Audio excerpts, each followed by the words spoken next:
For joining us. Rajesh Kothari is now joining us from AlfAccurate Advisors. Rajesh, good afternoon. Good to have you here. Thanks very much for your time. I just want to start with Sabe asking about banking, where in terms of what to your mind the margin seems to be the issue with banks, because it's well advertised, the strengths and valuations, perhaps the only large sector where valuations are not out of whack. But stocks just refuse to perform. Over ownership may be one, but that also has been pretty well discussed. Everyone knows about it. And still, majority of the funds, PMSs, etc., are overweight the sector. So just your thoughts there. Well, I think, fundamentally the things are well in place. The good thing is that the loan book growth is still going to be good double digit. I think that is going to be the key factor. On the net interest margin front, I think Street was always, if you look at last year also, and if you divide the last year in 4 quarters, the estimates kept changing significantly. Earlier, everybody thought that second half 2023 interest will decline and therefore something will happen, but that didn't happen. And then everybody had to upgrade their numbers. So right now people are assuming that net interest margins are going to reduce, and everybody is expecting therefore the NII growth, net interest income growth, is also going to be subdued around say 9 to 12% for the sector in general. So that's basically the underlying assumption. But I think the key question here is first on the loan book growth.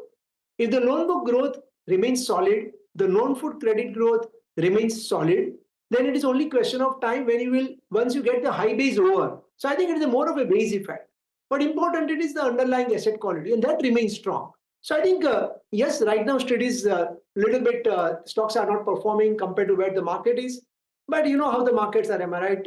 You always get 1 week out of 52 weeks, which is more than enough to, do the entire outperformance for the full year. And that's how the stocks behave.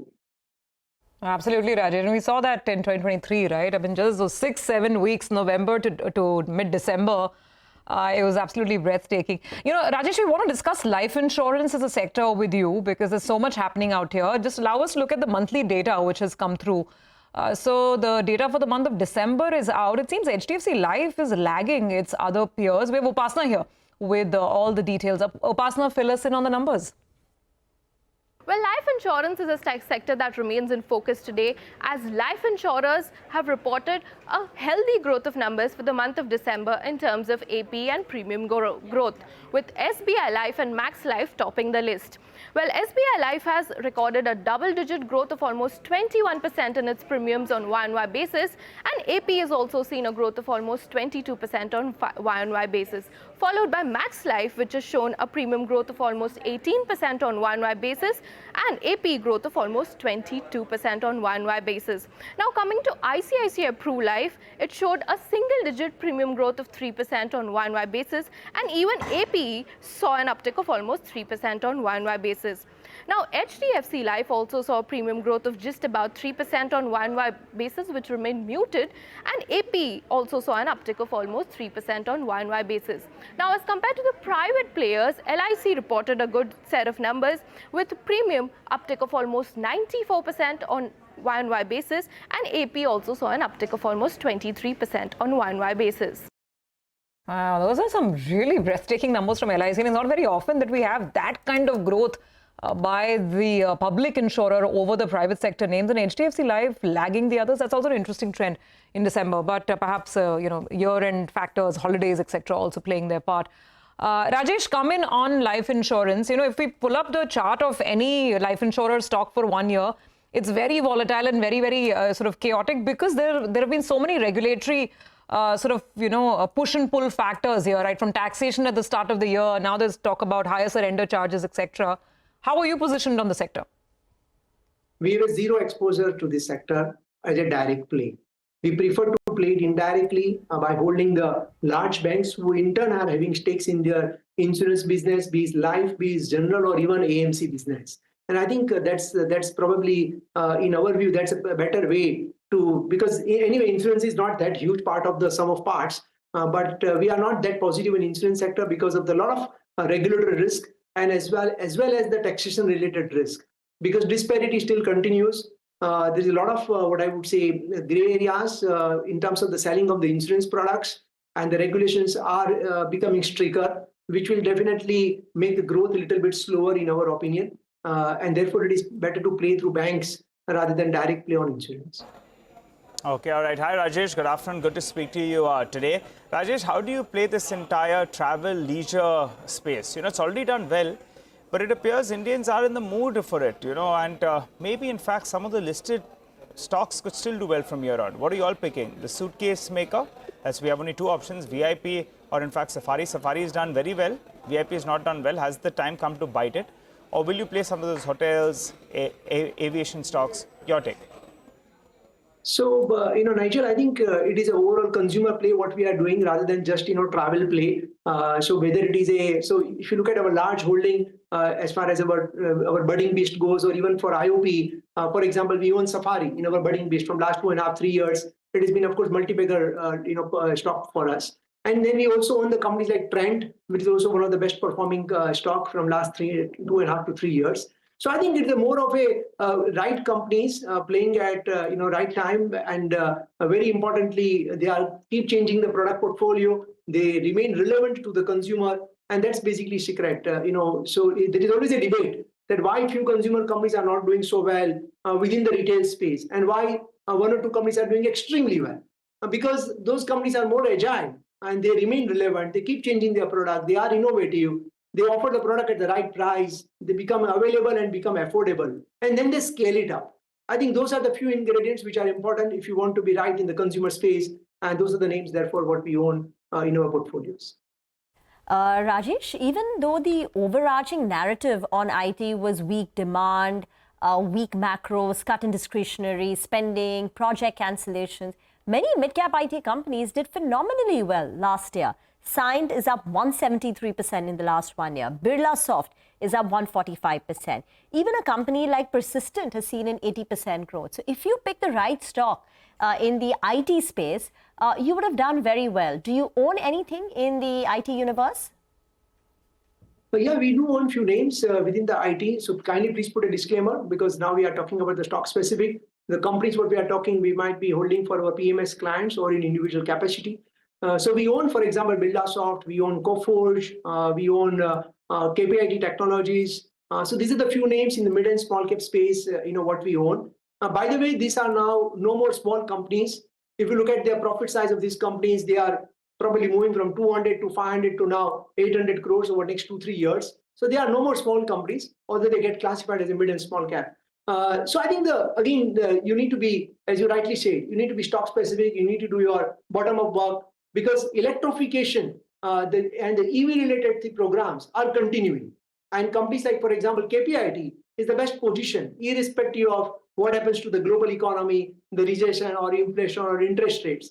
And same thing is for other two companies which we are holding, because they are changing their product portfolio to become more relevant, and then they are gaining more market share. Their legacy portfolio is much smaller, which is under pressure compared to the large IT names, where the legacy portfolio is huge. So while they are doing well in their new offerings, the old portfolio, the product portfolio, the legacy portfolio on the services side, that is not growing. And therefore, you see the overall compression in their overall growth. So that's how we are playing the IT sector. Rajesh, you mean the other thing is sort of CAPEX related themes which you've liked for a while, right? Yeah. Anything new you've done there? Anything you've topped up on? Yeah, we continue to like, the CapEx related theme, and we keep changing within that depending upon the valuation parameter. So we keep adding to our favorite names like, Hitachi Energy. We continue to like this name. We own it from last, I would say, close to probably more than 1.5 to 2 years. We continue to like this name, and likewise. So we own basically here the companies which have product as a portfolio, and that's very important. So they are not typical EPC player, kind of a thekedari ka work. They are not like that. They have a real R&D, they have a real innovation, they have a technology as a moat, and they are the biggest beneficiary of smart grid. They are the biggest beneficiary of capacities which are coming up in data center, which is going to become 2x or 3x over the next 3 to 4 years. And they are biggest beneficiary of the overall process automation. So these are the companies what we own. They are the largest beneficiary, and they also have exports as an additional opportunity. So your domestic economy is going to revive, particularly on the transformer side, on the data center side. And then you have a Europe plus one as an opportunity for select few players. So that's how there's a one portfolio what we are playing. The other portfolio what we are playing is through the companies which are into compressors. So for example, if you look at Kirloskar Pneumatic, that's one company what we own. They are into compressor, and again domestic and exports, they both combined can give the good growth for this kind of a company. So these are the few names what we own in the capex side of the business. Rajesh, just getting back to that point about KPIT Tech, since that's a company that you own in one of your portfolios, with your PMS clients, you've clearly studied the entire space. What is your read of Tata Technology? It had a great listing. Issue price was 500. On day one, it doubled. Immediately, it went to a high of 1400. But after that, the stock has been languishing and has actually come down from a peak level of 1400 down to about 1160. Just pull up a 3-month chart of Tata Tech, for our viewers, and then they would see what I'm talking about. At what point, how would you compare Tata Tech versus KPIT Tech, and at what point does Tata Tech become attractive? Well, I think is probably the best company to own, if you ask my frank opinion, within the entire space, because they're the best of the management, best of the domain, best of the experience, best of the customers, best of the relationship, and last but not least, best of the execution.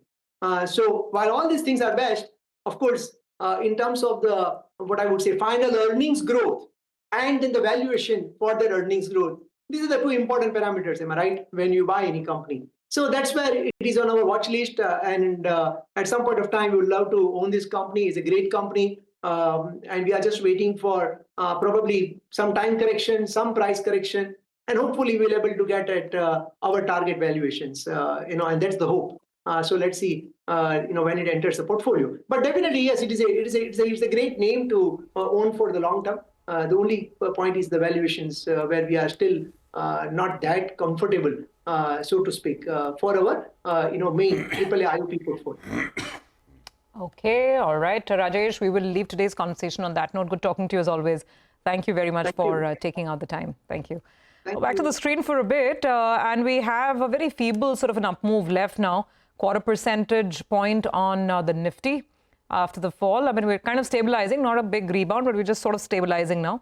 The bank Nifty is about 100 points away from its day low, and that's where the problem really was, and that's where the fall became most pronounced. So that's the way the situation is playing out. Let's quickly take a break on that note. We'll come back on the other side, and of course, we'll get you some more trades with Mitesh for the last half hour.